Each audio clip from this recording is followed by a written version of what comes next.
Astaghfirullahaladzim, astaghfirullahaladzim, la ilaha illa wal hayyul qayyum wa atubu ilaih. Assalamualaikum warahmatullahi wabarakatuh. Innal hamdalillahi nahmaduhu wa nasta'inuhu wa nastaghfiruhu wa na'udzu billahi min shururi anfusina wa min sayyiati a'malina. Faman yahdihillahu fala mudilla lahu wa man yudlil fala hadiyalah. Qala rabbi ishrah li sadri wa yassir li amri wahlul 'uqdatam min lisani yafqahu qawli fa amma ba'd. Semoga Fadil Tuan Pengerusi Surau Al-Jawahar dan juga ahli-ahli jawatan kuasanya, EJK-nya, tuan-tuan haji dan juga puan hajah, bapa-bapa dan juga ibu-ibu, abang-abang dan juga kakak-kakak yang saya muliakan, yang saya doakan mudah-mudahan semuanya diberikan kesihatan dan juga keberkatan, kebaikan oleh Allah Subhanahu Wa Taala, dan juga mudah-mudahan saya doakan dapat rahmat dan kasih sayang Allah Subhanahu Wa Taala. Alhamdulillah, syukur kepada Allah Subhanahu Wa Taala, pada hari ini kita dapat berkongsi beberapa ilmu, dan hari ini insya-Allah saya nak kongsikan daripada kitab Min Jami'il Al-Anbiya, iaitu daripada kisah-kisah para anbiya karangan Syekh Muhammad Abdul, dan juga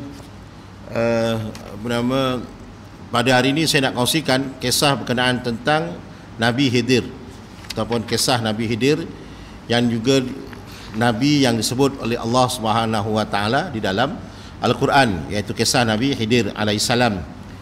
Yang mana kisah Nabi Khidir alaihissalam ini merupakan salah satu daripada nabi-nabi yang diutuskan oleh Allah Subhanahu Wa Taala. Namun Nabi Khidir ini bezanya, dia tidak termasuk daripada kalangan nabi yang diwajibkan kepada kita untuk mengimaninya, untuk mengingatinya lah. Tapi dia termasuk daripada nabi-nabi yang diutuskan oleh Allah Subhanahu Wa Taala, dan kisahnya banyak disebut dalam surah Al-Kahfi, yang mana Nabi Khidir alaihissalam ini merupakan nabi yang dilantik oleh Allah Subhanahu Wa Taala, yang merupakan ujian kepada Nabi Musa alaihissalam, Nabi Musa alaihissalam. Dan cerita kisah Nabi Khidir alaihissalam ini, bapa ibu-ibu, banyak disebut dalam kitab Al-Ifrat karangan Ad-Daruqutni, dan juga karangan Syekh Ibnul Asakir, dalam kitabnya menyatakan tentang bagaimana Nabi Khidir ini adalah merupakan seorang yang disebut bapanya berasal daripada negara Rom, iaitu di Itali sana, dan juga ayahnya berasal daripada Parsi ataupun orang Iran. Iran kahwin dengan Rom. Maka Nabi Khidir dilahirkan daripada kacukan dua orang tadi.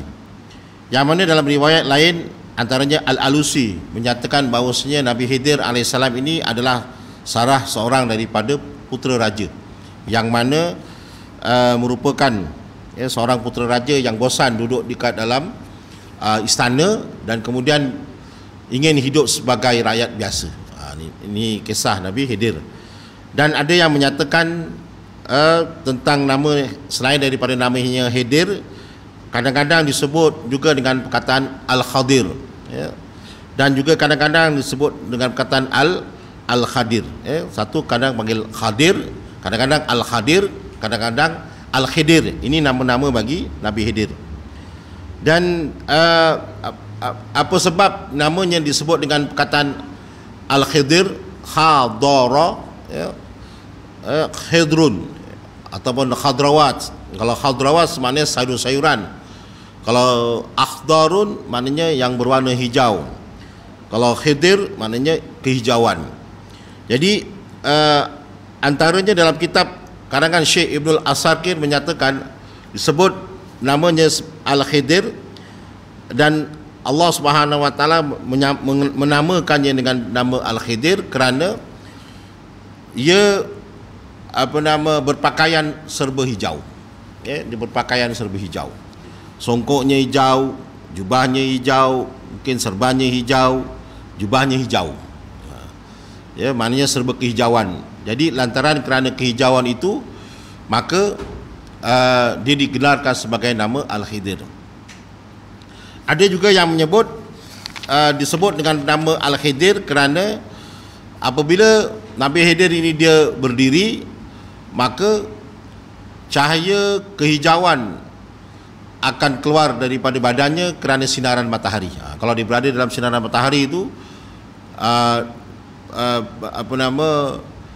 persekitaran Nabi Khidir itu akan berwarna hijau. Mungkin kerana pancaran matahari yang mengenai bajunya itulah berwarna hijau. Dan ada yang menyatakan apabila Nabi Khidir dia mendiami satu tempat, katakanlah dia bermalam atau dia duduk dekat kawasan tersebut, maka dia akan meninggalkan tempat yang subur di sekitarnya. Kerana apa? Kerana dia duduk mungkin di kawasan padang pasir yang mungkin kurangnya air, ataupun mungkin kurangnya tanah yang subur. Tapi apabila Nabi Khidir duduk, tanah yang berada di sekitar Nabi Khidir itu akan menjadi subur. Atau bahkan kalau dia tinggal ke apa kan, dia menginap ke, dia menetap kan, maka kawasan tersebut akan menjadi subur. Dia kerana karomah ataupun barokah yang keluar daripada badan ataupun tubuh Nabi Khidir alaihi salam. Ini antaranya pandangan daripada kitab Ibnu Abi Haitim, dan juga daripada karangan As-Sayyidi dan juga Imam Al-Alusi ataupun Al-Ikrimah, di kalangan para tabi'in ada yang menceritakan hal sedemikian. Malahan ada yang berpendapat, antaranya Ibnu Abi Haitim menyebut tentang kaki yang daripada Nabi Khidir ini, apabila dia memijak satu tanah yang kering, maka akan keluar rumput yang berwarna hijau. Ini karomah lah.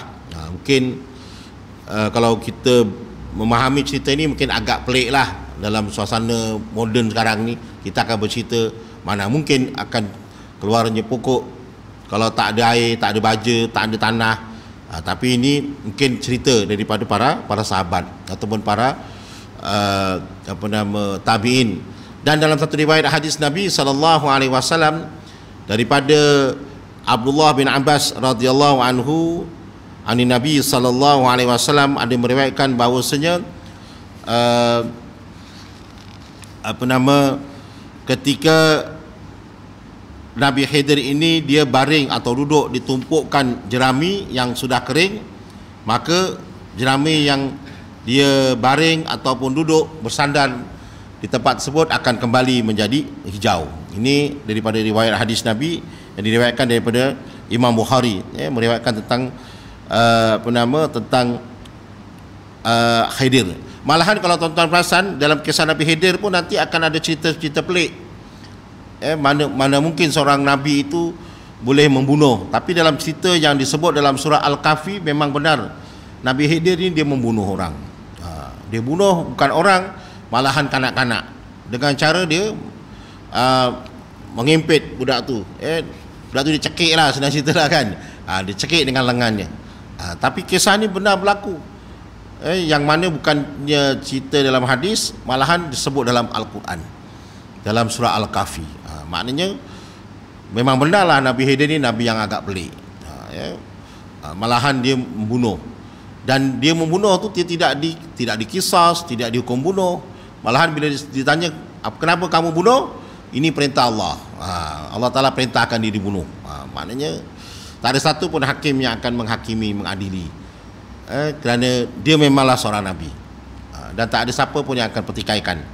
Malahan kisah dia membunuh ni sebut dalam surah Al-Kahfi, ayat antara 65, 66 atau 67. Tuan-tuan boleh tengok tentang bagaimana Khidir ini dia membunuh budak kan.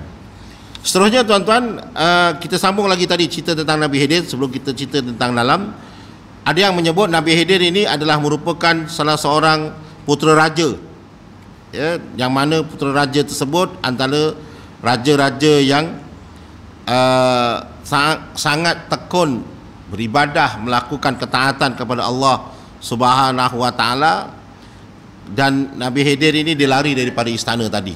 Maknanya tak semua putera raja ni dia suka dengan suasana raja, suasana kemewahan. Mungkin baginya bila dia dalam istana tu, mungkin dari sudut kehendak dia dapat, tapi dari sudut jati diri, mungkin cara dia nak tak rasa lebih sifat ubudiah tu tak tak timbul. Maka akhirnya dia keluar daripada istana dan dia menjadi rakyat jelata. Dan ada riwayat menyatakan dia raja lain, ya, yang mana pada ketika itu dia telah pun bertunang dengan seorang wanita, namun wanita tersebut tak sempat Nabi Khidir kahwini, telah pun diculik oleh Maharaja Firaun pada waktu itu. Mana dia raja di negara lain lah, mungkin negara, tak tahulah negara mana kan, tapi dia yang penting dia seorang putera raja, yang mana pada ketika itu ada Firaun yang lebih berkuasa, yang mungkin mengalahkan negerinya, dan mana pada ketika itu wanita yang dia nak kahwini itu telah pun diculik dan dijadikan tukang tukang gunting ataupun tukang dandan kepada permaisuri-permaisuri yang ada di istana Firaun pada waktu itu. Jadi tuan-tuan, Nabi Khidir alaihissalam ini adalah begitulah beberapa kupasan latar belakang. Cuma ada yang berpendapat sama ada Nabi Khidir ini adakah seorang rasul, ataupun Nabi Khidir ini seorang nabi, ataupun seorang wali Allah. Daripada pendapat ataupun pandangan-pandangan yang sedemikian, rata-rata ulama al-jumhur berpendapat bahawa Nabi Khidir ini adalah seorang nabi. Ya, dia seorang nabi dan dia bukan seorang rasul. Kata baginda Nabi SAW dalam hadis yang lain menyatakan seorang rasul mesti ada umatnya yang akan didakwahkan, yang ada mad'unya. Tapi kalau ikut daripada penyataan ini, Nabi Khidir tidak ada umat yang nak didakwahkan. Dia ada umat-umat tertentulah yang diperintahkan oleh Allah. Tapi dari sudut umat yang ramai, macam Nabi Musa, macam Nabi Isa, Nabi Nuh, Nabi Lut, Nabi Ibrahim, itu semua ada umat. Tapi Nabi Khidir dia tak ada umat. Maka Nabi Khidir ini adalah seorang nabi. Ikut pendapat daripada sebahagian besar daripada ulama, maknanya dia seorang nabi. Kerana apa? Kerana Allah Ta'ala perintahkan Nabi Musa alaihissalam untuk berguru kepada Nabi Khidir. Dia ada ceritanya tuan-tuan. Apa sebab Nabi Khidir ini dipilih oleh Allah Subhanahu Wa Ta'ala menjadi guru kepada Nabi Musa, dan apa sebab Nabi Musa ini diperintahkan oleh Allah Subhanahu Wa Ta'ala untuk berguru kepada Nabi Khidir? Jawapannya, satu hari ketika Nabi Musa alaihissalam ini dia melakukan dakwah ataupun menyeru umat dia, khususnya Bani Israel, yang mana Bani Israel ini kita telah tahu antara orang yang suka bertanya, suka mempersoalkan. Jadi antara persoalan-persoalan yang terkeluar daripada mulut kaum Bani Israel ini adalah mereka bertanya kepada Nabi Musa, wahai Musa, siapakah di kalangan pada kali ini orang yang paling banyak ilmunya? Siapakah dia di kalangan manusia yang sekarang ini paling banyak ilmunya? Begitulah antara pertanyaan yang diajukan oleh kaum Bani Israel. Maka Nabi Musa pada ketika itu pun menjawab pertanyaan tersebut, mengatakan setakat inilah, setakat ini akulah orang yang paling berilmu dan paling banyak ilmunya untuk aku sampaikan dakwah kepada kamu. Jadi apabila jawapan daripada Nabi Musa alaihissalam tersebut, maka Nabi Musa ni dianggap sebagai terlalu yakinlah dengan keilmuannya itu, dengan pahaman dia yang diberikan oleh Allah Ta'ala. Dalam masa yang sama pun diberikan kitab Taurat. Jadi dalam masa dia yakin dengan ilmunya yang tinggi, tiba-tiba Allah Ta'ala menyebut kepada Nabi Musa bahawasanya ada lagi orang yang lebih banyak ilmunya berbanding kamu. Dan cerita tentang Nabi Musa dan Nabi Khidir ini, bagaimana Nabi Khidir menyatakan yang bahawasanya aku lebih banyak ilmu berbanding kamu, ini disebut oleh Allah Subhanahu Wa Ta'ala dalam surah Al-Kahfi. Maknanya surah Al-Kahfi sendiri menyatakan kepada kita yang Nabi Khidir ini lebih banyak ilmunya berbanding Nabi Musa. Jadi kat sini ada beberapa ayat Quran ataupun pandangan daripada ulama yang menyatakan apa sebab Nabi Khidir ini lebih banyak ilmunya berbanding Nabi Musa. Yang pertamanya dalam surah Al-Kahfi ayat 65, Allah Subhanahu wa taala berfirman, A'udzubillahi minasyaitonirrajim, maknanya telah kami berikan rahmat kepadanya, yakni Nabi Khidir, dari sisi kami. Itu yang pertama. Dalil Naqi mengatakan bahawasanya Allah Ta'ala telah berikan rahmat kepada Khidir daripada sisi kami. Maka dalam ayat ini para penafsir menyebut rahmat ini bermakna kenabian. Dan juga rahmat ini juga bermakna wahyu. Jadi siapa yang mendapat rahmat berupa kenabian pasti akan dapat wahyu. Itu yang pertama. Dan yang kedua, dalam Al-Quran surah Al-Kahfi ini menyebut min ladunna, kan, daripada sisi kami. Maka daripada sisi kami ini juga menyatakan bahawasanya apa yang Allah Ta'ala bagikan kepada Nabi Khidir adalah direct, secara langsung. Maknanya Nabi Khidir ini tuan-tuan, dia dapat ilmu daripada Allah Ta'ala secara langsung, tak ada melalui malaikat. Ini kelebihan Nabi Khidir. Mana kalau Nabi Khidir, kalau Nabi Musa ni disebut sebagai kalimullah, iaitu Nabi yang boleh bersembang atau boleh berbicara dengan Allah Subhanahu wa taala. Tapi Nabi Khidir ini pun sama juga, iaitu wahyu yang diterima daripada Allah Subhanahu wa taala ni pun direct juga, daripada Allah Subhanahu wa taala. Apa buktinya? Min ladun, daripada sisi Allah Subhanahu wa taala. Yang kedua tuan-tuan, dalam surah Al-Kahfi juga menyatakan bahawasanya ayat 65 menyebut A'udzubillahi minasyaitonirrajim, yang bermaksud dan yang telah kami ajarkan kepada Khidir dari ilmu dari sisi kami. Yang ketiga, iaitu Allah Ta'ala memberikan ilmu laduni lah, kalau kita kata ilmu laduni itu. Macam setengah orang ni kadang-kadang wallahu alam lah, ya, kadang-kadang dia tak nampak dia belajar kat mana, kan. Tapi ilmu tu datang secara kelebihan yang Allah Ta'ala bagi padanya tu. Mungkin dia tahulah, tapi jaranglah tuan-tuan kalau kita dapat ilmu tanpa berguru, kan. Biasa kalau orang yang dapat ilmu tanpa berguru, gurunya syaitan, kan. Gurunya adalah bayang-bayangan dia, nafsu dia. Itu guru mesti dengan Al-Quran. Melainkan kalau mungkin dalam sudut pembacaan, kita dah tahu asas bab-bab fiqah, kan. Tapi kita nak lebih detail lagi, kita bukalah buku, ataupun kita bukalah keterangan-keterangan artikel-artikel orang buat PhD ke apa dekat dalam internet apa, kan, tentang kupasan tentang berwuduk. Sedangkan kita dah tahu dah wuduk ini apa nama asas dia adalah niat, basuh muka, kan, kemudian basuh tangan sampai siku, kemudian membasuh kepala, kemudian basuh kaki, itu yang fardu. Kemudian ada sunat-sunat wuduk.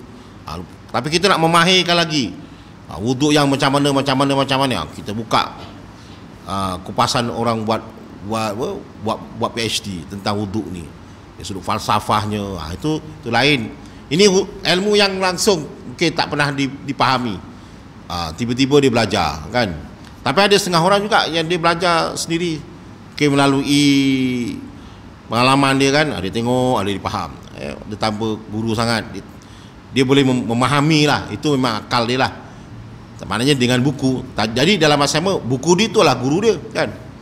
Cuma kat sini Nabi Khidir ni dia dapat min ladun, ilmu laduni daripada Allah Subhanahu wa taala. Jadi ilmu tersebut adalah pemberian Allah Taala, dan ini adalah seorang nabi. Jadi ini khusus untuk Nabi Khidir, dan kita jangan ikut macam Nabi Khidir lah. Kita makhluk biasa, kena ada aturannya. Nak belajar, maknanya kena ada yang membimbing lah, bukan guru pun, paling-paling pun membimbingnya. Mungkin ilmu-ilmu baru lah, ilmu faraid, ilmu tengok matahari, ilmu tengok gerhana, ilmu macam mana nak tahu waktu solat dan sebagainya menggunakan matahari itu, kan. Tapi kalau ilmu-ilmu yang dah tahu, kita cuma tinggal mengulang-ulang je, tuan-tuan, bapak-bapak. Jadi kat sini tuan-tuan, yang ketiga, ilmu daripada Allah Ta'ala. Jadi kat sini ulama bersepakat bahawasanya ilmu pengetahuan yang diberikan kepada Nabi Khidir adalah langsung, tanpa melalui sebarang perantaraan yang menjadi gurunya. Hal ini menandakan yang Allah Ta'ala telah menjadikan dia seorang Nabi kerana apabila dia nak menyampaikan wahyu yang menyebabkan Khidir mengetahui segala yang gaib atau perkara yang yang rahsia daripada Allah Subhanahu wa taala. Yang keempat, tuan-tuan, apa sebab ilmu Nabi Khidir ini lebih bagus daripada Nabi Musa alaihissalam? Yang keempat, dalam surah Al-Kahfi ayat 66 di sini menyatakan bahawasanya Nabi Musa berkata kepada Khidir, yang bermaksud, bolehkah aku mengikuti kamu supaya kamu mengajarkan kepadaku ilmu yang benar di antara ilmu-ilmu yang diajarkan kepadamu. Ni maknanya Nabi Musa dia merayu kepada Nabi Khidir. Ya, dia merayu. Maksudnya kalau seorang guru biasa akan merayu. Seorang murid biasa akan merayu. Kan, maksudnya dia akan tanya, wahai tuan guru, boleh tak tuan guru ceritakan gini. Begitulah. Maka Nabi Khidir dirayu oleh Nabi Musa, wahai bolehkah aku, kan, kata Nabi Musa, bolehkah aku mengikut kamu supaya kamu ajarkan kepada aku. Jadi mungkin pembelajaran Nabi Musa dengan Nabi Khidir ni secara praktikal. Dia bukannya duduk macam kita ni aja, ataupun macam kita belajar nak pergi haji, ataupun nak pergi umrah, ataupun puasa, ataupun nak belajar Al-Quran. Dia punya pembelajaran dia pergerakan. Nabi Khidir akan ajar dia daripada bergerak ke satu kampung, naik sampan, pergi jalan-jalan, pergi masuk gaung, pergi turun bukit, pergi kawasan-kawasan yang ada air dan sebagainya. Ini semua perkara yang dilakukan oleh Nabi Khidir saat Nabi Khidir dia mengajar ilmu kepada Nabi Musa alaihi salam. Jadi tuan-tuan hadirin yang dirahmati Allah, itu yang ketiga. Itu yang keempat. Dan yang kelima, tuan-tuan, apa sebab ilmu Nabi Khidir ini lebih tinggi? Dalam surah Al-Kahfi ayat 68 ada menyatakan bahawasanya hamba Allah yang bernama Khidir itu melebihi kemampuan Nabi Musa alaihissalam yang menjadikan Nabi Musa tunduk untuk belajar ilmu pengetahuan kepadanya. Dalam firman yang menyebut, dan bagaimanakah kamu dapat bersabar atas sesuatu yang kamu belum mempunyai pengetahuan yang cukup tentang hal itu. Jadi Nabi Khidir dia bertanya kepada Nabi Musa, macam kita lah tuan-tuan. Contohnya ada orang nak belajar dengan, contoh orang tu dia tok guru, nak belajar ilmu silat kan. Contoh tu ajarkan saya silat tu, kan, contoh lah kan. Awak nak belajar silat ni, berani ke awak ni nanti tidur malam dekat hutan seorang? Saya suruh awak tidur kat kubur kan. Macam itulah lebih kurang kan. Berani ke nanti saya ajak pergi? Maknanya gitulah kan. Boleh. Tu kan, maksudnya nak kat sini nak menggambarkan seorang guru biasanya bukan dia merendah-rendahkan Nabi Musa, tapi kalau ibarat seorang yang berilmu seolah-olah dia akan bukan menakut-nakutkan lah, macam seolah macam gitulah cara dia mungkin. Pada ketika ini Nabi Musa yang nak mencari Nabi Khidir, bukan Nabi Khidir datang, tapi Nabi Musa yang diperintahkan oleh Allah Ta'ala untuk mencari Nabi Khidir alaihi salam. Maka pada ketika itu Nabi Musa bila minta diajarkan ilmu, maka Nabi Khidir bertanya dalam surah Al-Kahfi ayat 68, dan bagaimana kamu dapat bersabar atas sesuatu yang kamu belum mempunyai pengetahuan yang cukup tentang hal itu. Jadi senang cerita beginilah, wahai kamu Musa, pasti kamu belum tentu dapat sabar dengan apa yang kamu akan lalui ini. Kamu kena fikir panjang, kerana ujiannya sangat besar dan berat. Kata Nabi Musa, oh tak ada masalah, saya boleh lalui ini. Maka Musa jawab, aku tidak akan menentang kamu. Seorang anak murid, dia tidak akan menentang seorang gurunya. Aku tidak akan menentangmu dalam sesuatu urusan. Sebab itu tuan-tuan, Nabi Musa ini kalau ikutkan dari sudut pengaruh dia lebih bagus, lebih ramai pengaruh lah. Sebab dia ada pengikutnya sendiri, dan dia pengikut dia pun Nabi juga. Dia dalam cerita Nabi Musa berjumpa dengan Nabi Khidir ini, ada satu budak yang mengikuti Nabi Musa, yang merupakan budak tersebut adalah murid Nabi Musa. Budak tersebut namanya Yusha bin Nun. Yusha bin Nun ni pun seorang Nabi tuan-tuan. Dia macam kita lah, Wali Kalijat, Sunan Kalijogo, Sunan Sunan Giri, macam itulah. Jadi begitulah. Nabi Musa, Nabi Rasul jumpa dengan Nabi juga, Nabi Khidir. Dalam masa sama ada Nabi lain, Nabi Yusa bin Nun. Jadi Nabi-Nabi ni dia ada dunia dia sendiri kan. Maksudnya dia ada pertemuan-pertemuan begitu. Sedangkan buktinya ketika Nabi SAW dalam Isra' Mi'raj tu, dia boleh bual dengan Nabi Musa tu. Macam Nabi Musa tu hidup lah. Siap boleh berbual lagi. Kalau tuan-tuan kita fikirkan pun macam mana mungkin orang yang sudah meninggal boleh berbual, boleh beri pandangan pula. Wahai Muhammad, kau jumpa Rasul, jumpa Allah balik, minta kurang 5 waktu. Maknanya Nabi ni badannya saja disimpan di bumi, tapi hakikatnya dia mungkin boleh ada di mana-mana kan. Itu semua atas kehendak Allah Ta'ala lah. Kita tak perlu nak sampai menyeru dia kan. Cuma kita boleh seru Nabi Muhammad je, sallallahu alaihi wasallam, ya. Kerana kita hanya fokus pada Nabi Muhammad, sedangkan kita percaya yang nabi-nabi lain tetap seorang nabi dan tetap seorang rasul, tapi kita hanya sallallahu ala sayyidina Muhammad sajalah, ya. Jadi tuan-tuan hadirin yang dirahmati Allah, kita sambung kisah bagaimana Nabi Khidir menjadi guru kepada Nabi Musa alaihissalam. Jadi kat sini Nabi Musa menyebut, aku tidak akan menentang kamu wahai Khidir, dalam apa urusan pun aku akan ikut saja.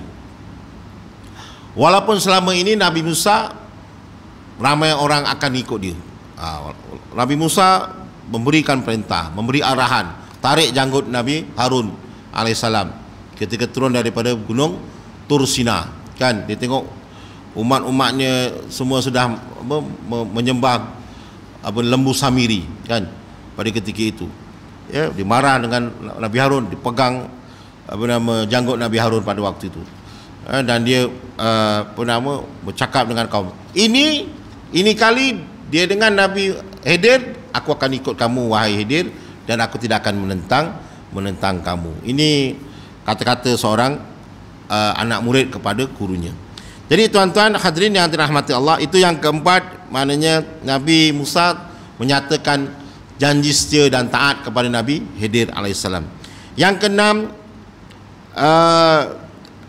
apakah sebab Nabi Khidir ini banyak ilmunya berbanding dengan Nabi Musa, yaitu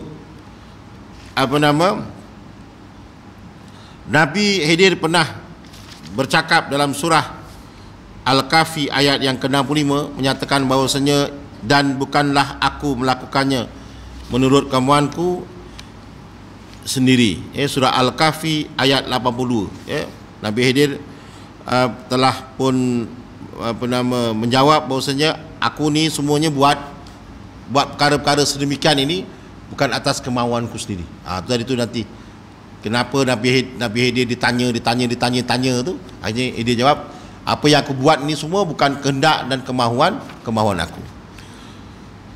Jadi tuan-tuan, ada satu kisah pertemuan di antara Nabi Khidir dan juga Nabi Musa. Sebelum itu ada pertemuan ketika Nabi Musa memberikan salam, Assalamualaikum, maka jawab Nabi Khidir, Waalaikumsalam, wahai nabinya orang-orang Bani Israel. Maka kat sini Nabi Khidir bila sebut Waalaikumsalam, wahai nabinya orang Bani Israel, maka Nabi Musa bertanya, bagaimanakah kamu boleh tahu tentang diriku? Maka jawab Nabi Nabi Khidir daripada surah Al-Kahfi ayat yang ke-5 menyebut bahawasanya, lalu mereka bertemu dengan seorang hamba di antara hamba kami yang telah kami berikan kepadanya rahmat di sisinya dan telah kami ajarkan kepadanya daripada sisi kami. Itu kata tafsiran menyatakan pada ketika itu Nabi Musa bertanya, maka Nabi Khidir menjawab, semua yang aku tahu tentang diri kamu itu adalah datangnya perintah daripada Allah Subhanahu wa ta'ala. Allah Ta'ala bagi tahu aku secara langsung. Macam orang datang jumpa macam ada setengah orang lah datang jumpa dengan dukun kan. Dia dapat jumpa dukun dia nak buka mulut je, kata dukun, dah tak payah cakap, saya tahu apa yang tuan nak datang kemari. Kata tuan, macam mana kamu tahu? Tak payah cakap. Rupanya tuan dukun tu dia dipasang speaker dekat pintu masuk, kan? Kat pintu masuk tu dia sama dia bercakap. Dia ketuk pasal tengah petik lonceng ke apa kan, dia ada pasang speaker. Jadi tuan dukun tu dengar lah. Rupanya dekat pintu berdua dia bual. Nak cakap apa ke tu? Kau cakap lah, kau nak minta tolong dengan tuan dukun tu, apa nama, dompet kau hilang. Ya ke dompet hilang? Nak cakap bila dompet. Nanti dukun tu tak beritahu lah dompet tu hilang. Dukun dia tahulah. Orang tu datang nak tanya pasal dompet. Kan? Dia tahu lah, saya tahu pasal dompet kan. Saya tahu lah. Rupanya dia pasang speaker dekat apa nama pintu. Kadang dukun-dukun zaman sekarang ni bukannya boleh percaya kadang-kadang kan. Kan? Dia dah pasang speaker. Dia dengar melalui telinga kan. Tapi itu dukun, tuan-tuan. Yang ini Nabi Musa dengan Nabi Khidir, ya. Jadi Nabi Khidir ini cerita dia, kalau tuan-tuan perasan dalam sejarah ayat Quran yang menyatakan tentang rahmat ini, selain daripada cerita tentang Nabi Khidir, begitu juga kisah Siti Maryam. Siti Maryam pun surah Maryam ayat 21 juga menyatakan yang tentang Maryam ni pun dapat rahmat di sisi Allah Ta'ala, kan? Dan agar kami dapat menjadikannya tanda bagi manusia dan sebagai rahmat daripada kami, iaitu kisah bagaimana Maryam, iaitu ibu kepada Nabi Isa, mendapat rahmat. Cuma Siti Maryam ni perempuan, bila dia wanita dia tak boleh jadi rasul dan tak boleh jadi nabi. Jadi perempuan tak boleh jadi rasul, perempuan tak boleh jadi nabi. Maka dalam sejarah menyatakan tak ada seorang rasul pun dan tak ada seorang nabi pun yang berasal daripada wanita. Maka kalau ada 125,000 orang nabi, maka 125,000 orang nabi itu semuanya lelaki. Ya. Jadi cuma Maryam dapat rahmat. Maryam ni dapat rahmat dan dapat keistimewaan daripada Allah Subhanahu Wa Taala. Dia mungkin mulialah, wanita yang mulia, ya, sehingga dapat rahmat. Macam juga Maryam ni pun dapat makanan daripada malaikat. Dia duduk dekat ni dapat makanan. Kelebihan Siti Maryam, dapat makanan dan juga minuman, dipelihara oleh Allah Subhanahu Wa Taala. Jadi tuan-tuan hadirin, kita sambung kisah Nabi Khidir alaihissalam, ya. Kisah Nabi Khidir ni kita dah sambung tadi. Maka kat sini ada beberapa cerita tentang apabila Nabi Khidir ini telah dijumpai oleh Nabi Musa alaihissalam. Pada ketika itu Nabi Musa bersama dengan anak muridnya iaitu Yusha bin Nun, yang mana telah menjumpai Nabi Khidir. Maka akhirnya Nabi Khidir pun menerimalah Nabi Musa ini sebagai anak muridnya, dengan syarat Nabi Musa jangan banyak bertanya. Itu syarat dia. Dan dalam riwayat menyatakan Nabi Khidir ni susuk tubuhnya dia seorang lelaki yang separuh usia. Umurnya mungkin dalam 40-an gitulah, 50-an gitu. Dan dia badan dia tinggi dan dia kurus, ya, badan dia tinggi dan kurus, dan ada tanda takwa di dalam raut wajahnya. Ni mana kalau melihat wajahnya ni bukan macam orang pecah rumah lah, kan? Jadi kalau muka macam pecah rumah, confirm dia bukan Nabi Khidir. Muka macam perompak, kan? Dan Nabi Khidir ini dia kurus. Jadi siapa yang gemuk, buncit, confirm tak Nabi tolak lah. Jadi kerana apa? Kerana riwayat menyatakan Nabi Khidir ini dia masih lagi hidup sampai sekarang. Jadi kalau tuan-tuan perhati je, dia pakai jubah hijau, pakai serban hijau, tapi buncit, kita kata ini bukan Nabi Khidir ni. Tapi kalau dikurus, kita kan tengok-tengok juga, mana tahu kan. Nabi Khidir ada datang ke surau Al-Jawahar, kita tak kan, dia datang sebab dia boleh ke mana-mana kan orangnya. Jadi jadi kat sini tuan-tuan, Nabi Khidir ini dia seorang yang rupanya dia seorang yang sifat ketakwaan ini tiada lah, ini ada. Jadi dalam satu riwayat Nabi Khidir pun membawalah Nabi Musa ini berjalan-jalan, kemudian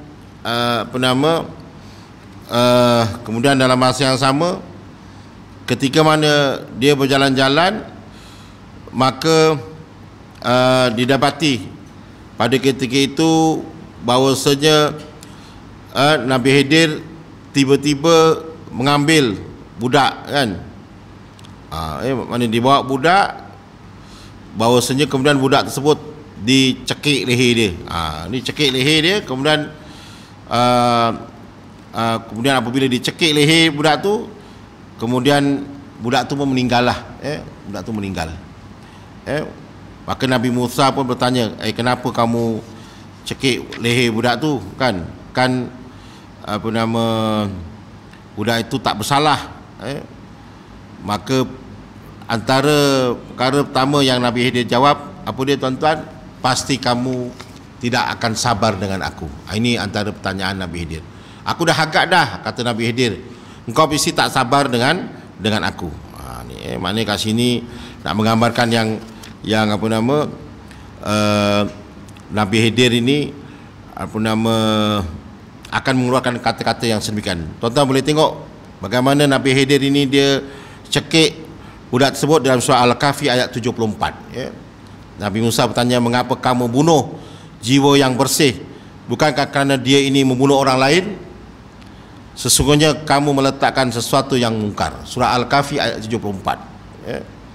Jadi pada ketika itu cerita dia beginilah, senang cerita. Ketika Nabi Khidir dia berbual dengan Nabi Musa, dia berbual, tiba-tiba ada yang dia tengah berbual tu, ada budak, ada beberapa kumpulan budak sedang bermain-main, kan. Jadi ingatkan macam kita lah, kita lalu dekat kawasan budak main, kita pun biasalah kan. Tapi tiba-tiba dia tangkap budak tu je kan. Tangkap budak tu, dikepit leher budak tu, kan, kasih keok lah, macam kasih matilah itu orang lah kan. Macam pembunuh upahan lah. Tapi yang dibunuh tu budak. Kalau dah dewasa tu kita boleh ada logiknya, kenapa budak dibunuh ni kan. Maka ada riwayat menyatakan Nabi Khidir ni dia panggil budak tu tuan-tuan. Bila Nabi Khidir panggil budak tu, Nabi Musa ingatkan Nabi Khidir nak bagi gula-gula ke. Ya, seorang Nabi kan mesti paling-paling pun, Nabi Muhammad pun kalau panggil budak pun Nabi letak kepala budak tu, usap-usap kepala budak tu, kemudian budak tu didoakan telinga kan. Kalau Nabi Muhammad jumpa dengan Abdullah bin Abbas, doakan apa ni, Abdullah bin Abbas ni kan, Allahumma faqihu fid din wa alimhu ta'wil, didoakan. Tapi ni dipegang budak tu, dikopakkan budak tu. Jadi Nabi Musa terkejut dan Nabi Musa bertanya, kenapa kau bunuh budak tu? Bukan budak tu bunuh orang. Maka jawab Nabi Khidir alaihissalam kepada apa nama, Nabi Musa, bukankah sudah aku katakan kepadamu, sesungguhnya kamu tidak akan dapat bersabar dengan aku ni, pasti kau tak akan sabarnya. Dah lah bunuh orang, lepas tu cakap kau tak akan sabar kan. Maka akhirnya apa nama, Nabi Musa alaihissalam minta maaf. Minta maaf. Ada beberapa apa nama pandangan daripada kisah kenapa sebab Nabi Khidir ini tuan-tuan dia bunuh budak tu kan. Ada riwayat Nabi Khidir telah membunuh apa nama budak tadi tu kerana budak tadi tu adalah putera kepada dua orang suami isteri yang soleh dan mereka sangat menyayanginya, sehingga kan beberapa tahun selang anak kecil tadi itu tumbuh dewasa, dan juga budak itu mungkin akan menyebabkan mak bapak dia akan menjadi kafir lah. Ini ilmu laduni apa nama Nabi Khidir. Dia kata budak ni kena bunuh. Sebab apa? Kalau budak ni hidup, budak ni akan menyusahkan mak bapak dia. Kan? Itu kalau yang cakap itu Nabi Khidir, kita boleh terima lagi. Tapi kalau bayangkan tuan-tuan, dalam masyarakat kita sekarang tiba-tiba ada orang cakap dengan apa, dengan cucu kita ke apa kan, ini budak, tiba-tiba kalau tuan-tuan, tiba-tiba saya yang cakap tentulah, Ustaz Alim cakap kan, Ustaz tu ceramah, dia cakap budak ni kena matikan ni. Budak ni saya nampak ada muka setan. Wah, betul, tuan-tuan mesti fikir yang cakap tu penceramah tu, dia tahu tu. Bayangkan kan. Ini jadi sekarang Nabi Khidir dia cakap macam tu. Bayangkan tuan-tuan kan, Nabi dia cakap, dan Nabi Musa percaya. Ini nak menggambarkan tentang ilmu daripada Nabi Khidir ini. Maka kata Nabi Khidir, budak ini akan berusaha, kalau dibesar nanti dia akan mengkafirkan mak bapak dia, ya. Dan dalam masa yang sama mak bapak dia sangat cintakan kepada anak ini, maka dikuatiri mak bapaknya akan mati ataupun akan mengikut agama budak ni, anak dia ini nanti, kalau dia besar. Jadi kat situ Nabi Khidir telah mendahului, dan cerita ini semua disebut oleh Allah Subhanahu wa taala dalam surah Al-Kahfi, ya. Dalam pendapat ulama menyebut apa yang Nabi Khidir lakukan itu semuanya adalah perbuatan dan petunjuk daripada Allah Subhanahu wa taala sendiri. Seterusnya tuan-tuan, ada kisah lain tentang Nabi Khidir alaihissalam. Kemudian Nabi Khidir ini tuan-tuan, setelah dia membunuh budak tadi itu, dan Nabi Musa berjanji untuk tidak akan bertanya balik, maka yang kedua Nabi Khidir telah pergi ke kawasan kampung, ya. Dan dalam kawasan kampung tersebut Nabi Khidir dengan Nabi Musa dan Yusha bin Nun tadi itu telah mohon pertolongan, dan minta supaya orang kampung tersebut membantunya lah, kan. Kerana pada ketika itu Nabi Khidir dan Nabi Musa memang perlukan makanan, perlukan pertolongan dan sebagainya. Namun penduduk kampung di kawasan yang mereka pergi ini sombong dan juga angkuh, tidak mau membantunya, tidak mau menolongnya, tidak mau melayannya. Kira macam sombong lah, semuanya panas, semuanya kasar, semuanya panas baran dan sebagainya. Maka dalam satu keadaan mereka pun dah berputus asa daripada mendapat bantuan, pertolongan. Tak ada siapa pun yang nak bantu dia, ya. Tiba-tiba dalam perjalanan tersebut Nabi Khidir telah melalui satu rumah yang nak roboh, tiangnya nak roboh, kan. Tiangnya nak jatuh, dan juga rumah tu akan rosak. Kisah ini disebut dalam surah Al-Kahfi ayat 76 dan juga 77. Ya. Kata Nabi Musa alaihissalam dalam surah Al-Kahfi ini menyatakan, bagaimana penduduk negeri ini tidak menyukai kita. Penduduk negeri ini tak suka kita, malahan mereka tak suka pun ada tetamu kepada mereka. Apatah lagi mereka nak menjamu kita. Dah lah tak suka tetamu dan tak nak akan menjamu. Memang tak jenis orang masyarakat yang jenis macam tu, kan.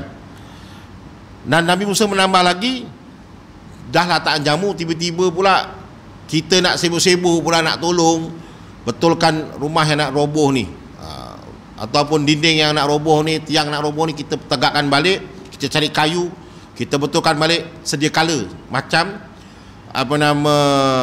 sebelumnya. Maka Nabi Khidir menjawab dalam surah Al-Kahfi, inilah yang nak membezakan antara aku dengan kamu. Jawapan Nabi Khidir, inilah yang membezakan aku dengan kau ni. Engkau ni suka dendam. Apa Khidir tak nak membezakan aku dengan kamu, inilah yang membezakan. Maka Nabi Khidir pun cakap, nanti aku akan terangkan, tapi yang pas tahu kamu ni memang tak sabar dengan akulah, kata Nabi Khidir. Maka setelah Nabi Musa alaihissalam berkatakan, okeylah, aku minta maaf lah, aku takkan buat lagi dan aku takkan tanya, dalam riwayat menyatakan sedemikian. Maka Nabi Khidir menjawab, dalam rumah tersebut, dalam bawah rumah tersebut ada harta karun yang akan digunakan oleh oleh orang ataupun keluarga yang ataupun peninggalan anak yatim. Harta karun ni peninggalan anak yatim, yang mana kalau ianya dijumpai oleh musuh, maka dikuatiri akan digunakan kepada jalan yang tidak benar, dan anak yatim ni satu masa dia akan balik dan dia akan menggunakan harta tersebut. Ini dalam kisah tersebutlah. Maka akhirnya Nabi Musa alaihissalam pun faham, dan minta maaf kepada Nabi Khidir. Seterusnya yang ketiga tuan-tuan, mereka pun berjalan, akhirnya mereka lalu ke kawasan sungai ataupun kawasan yang lautan. Maka kemudian pada ketika itu ada beberapa sampan, dan kemudian Nabi Khidir dengan Nabi Musa menumpang sampan tadi itu untuk melintas ataupun melalui, dan mereka dilayan dalam sampan itu dengan cara yang sangat baik dan juga cara yang sangat elok. Namun setelah Nabi Khidir dan Nabi Musa itu sampai ke tempat yang ditujui, maka Nabi Khidir melobang-lobangkan sampan itu, dirosakkan, dipecahkan di dinding-dinding sampan itu. Lagilah menyebabkan Nabi Musa marah. Kamu ni tak kenang jasa betul. Dah orang tu tumpangkan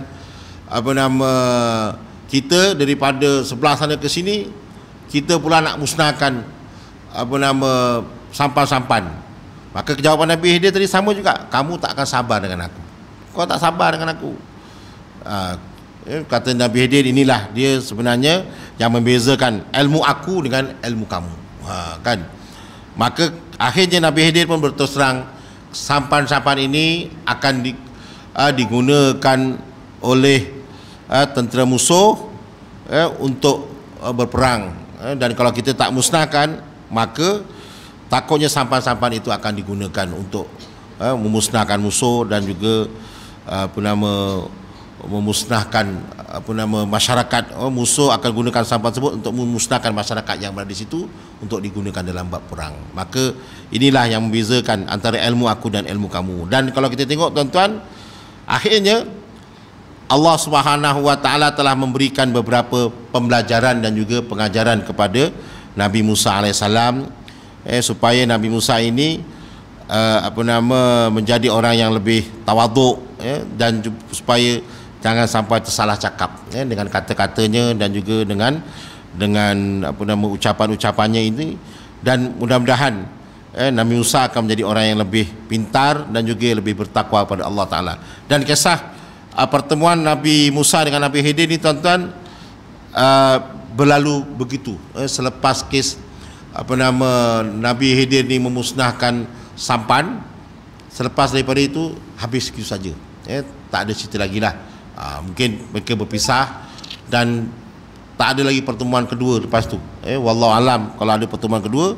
Tapi nak menggambarkan kat sini tentang Nabi Musa, banyak sebenarnya diajar dengan ilmu yang agak ekstrim lah.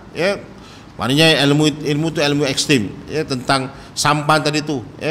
Kerana sampan itu digunakan, banyak sampan, salah satu sampan itu digunakan untuk membawa Nabi Musa, Nabi Khidir daripada seberang ke seberang. Tapi lepas sampai seberang, sampan-sampan yang lain yang masih tertinggal tu dirosakkan oleh Nabi Khidir dengan menggunakan kapak. Dirosakkan, dimusnahkan. Maka Nabi Musa menjawab, kamu tidak mengucap terima kasih, tidak bersyukur. Orang yang membantu kita tak bayar upah pun kepada dia, tapi kita rosakkan. Maka Nabi Khidir menjawab, ini sampan-sampan ini kalau tak dimusnahkan, nanti tentera musuh akan gunakan sampan ini untuk menyerang penduduk yang membantu kita tadi. Kan pasal di seberang itu digunakan untuk menyerang. Maka kat sini nak menggambarkan tentang itu semua datang daripada Allah Subhanahu wa taala lah, tuan-tuan. Maka insya-Allah kisah tentang Nabi Khidir dengan Nabi Musa ini, dan dalam satu riwayat menyatakan sebelum Nabi Khidir berpisah dengan Nabi Musa, ada beberapa pesanan-pesanan daripada Nabi Khidir. Antaranya ini macam pesanan Nabi Muhammad sallallahu alaihi wasallam dalam Hujjatul Wida' lah. Tapi pesanan ini tidak ada tidak ada riwayat yang sahih.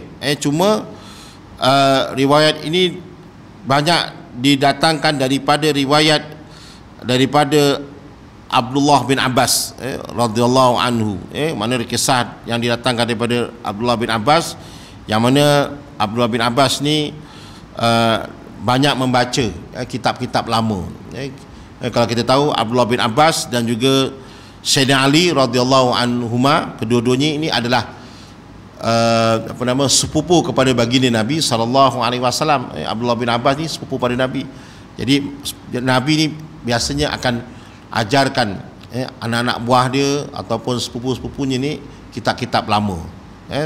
Maka kalau kita tengok pun ilmu Sayyidina Ali dan juga Abdullah bin Abbas ni sangat tinggi.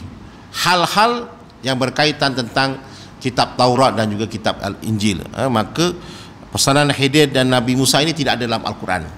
Tidak ada dalam hadis, tapi banyak diceritakan riwayat daripada Abdullah bin Abbas dan juga daripada sahabat-sahabat Nabi yang Nabi banyak yang mereka banyak buka kitab sendiri. Kitab-kitab tersebut dikongsikan kepada kita semua. Jadi tuan-tuan hadirin yang dirahmati Allah Subhanahu wa taala sekian. Jadi kisah Nabi Khidir setakat pertemuan dengan Nabi Musa, mereka berpisah pada 3 perkara ini, iaitu pertama sekali setelah dia bunuh budak kecil, dan dia menceritakan sebab apa dibunuh, kerana budak tadi itu dikuatiri akan jadi anak derhaka. Yang kedua, kisah bagaimana dia merosakkan rumah tadi itu, membetulkan rumah ataupun tiang rumah itu kerana di bawah rumah tadi tersebut ada banyak harta-harta, yang mana akan digunakan untuk kebaikan negara ataupun kebaikan oleh anak yatim. Yang ketiga, tentang bagaimana Nabi Khidir merosakkan ataupun memusnahkan sampan ataupun kapal, kerana kapal tersebut akan digunakan musuh untuk menyerang negara Islam atau negara yang baik pada waktu itu. Jadi 3 perkara ini telah menjadi pengajaran yang besar kepada Nabi Khidir, dan Nabi Khidir banyak belajar ilmu daripada Nabi Musa banyak belajar ilmu daripada Nabi Khidir alaihissalam. Dan lepas itu tak ada lagi cerita Nabi Khidir.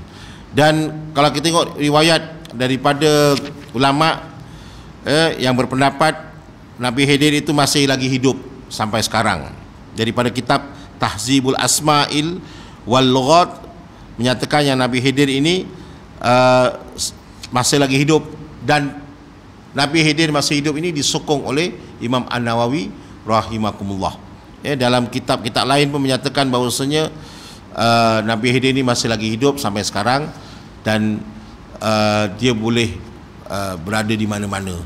Dia tidak semestinya berada di Mekah, tapi berada di mana-mana. Dia boleh duduk kat mana-mana, dia boleh pergi kat mana-mana, dan orang-orang yang dekat dengan Allah Subhanahu wa taala mungkin boleh berjumpa dengan dia lah.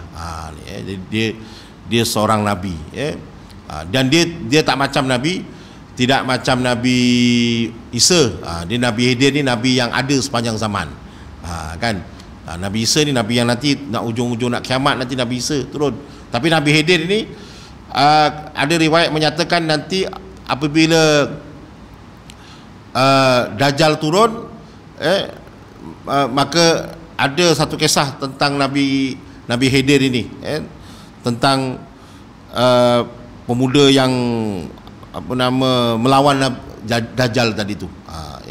Antaranya Nabi Khidir lah. Wallahu alam lah tuan-tuan, kita tak tahu tambah situ. Tapi yang pastinya riwayat menyebut tentang Nabi Khidir ini adalah nabi yang masih hidup sampai sekarang. Tuan-tuan boleh buka kitab Syarah Al-Muhazzab karangan An-Nawawi yang menyatakan bahawasanya kaum ulama jumhur berpendapat bahawasanya Nabi Khidir masih hidup sampai sekarang. Tapi ada juga pendapat yang menyebut Nabi Khidir telah meninggal. Tapi itu pendapat yang lain jugalah. Antaranya ulama yang menyatakan bahawa Nabi Khidir telah meninggal, antaranya Imam Bukhari. Imam Bukhari ini tuan-tuan, Syekh Ibrahim Al-Harbi, Abdullah Husain Al-Munadi, Syekh Abdullah Ibnul Al-Jauzi, Ibnul Hazam, Muhammad Ibnu Abil Fadal, Ali bin Musa Ar-Ridha. Tapi antara Imam Bukhari lah. Imam Bukhari menyatakan bahawasanya Nabi Khidir masih lagi hidup, sudah meninggal. Ini pandangan daripada Imam Bukhari. Maknanya ada yang menyatakan masih hidup dan ada yang menyatakan dia telah pun meninggal. Jadi apapun kita serahkan pada Allah Subhanahu wa taala. Kalau dia meninggal ke dia hidup pun itu kehendak Allah taala. Yang penting kita pastikan sebelum kita meninggal kita sudah mendapat taubat daripada Allah Subhanahu wa taala. Itu yang paling mustahak sekali. Kalau dia masih hidup, alhamdulillah lah, kemudian dapat bertemu dengan Nabi Khidir. Kalau dia dah meninggal, maka itu adalah kehendak Allah Taala, ya. Maka itu pandangan kita bercakap berdasarkan pada kajian. Jadi mudah-mudahan tuan-tuan, aku lu qauli hadza wa astaghfirullahalazim li wa lakum.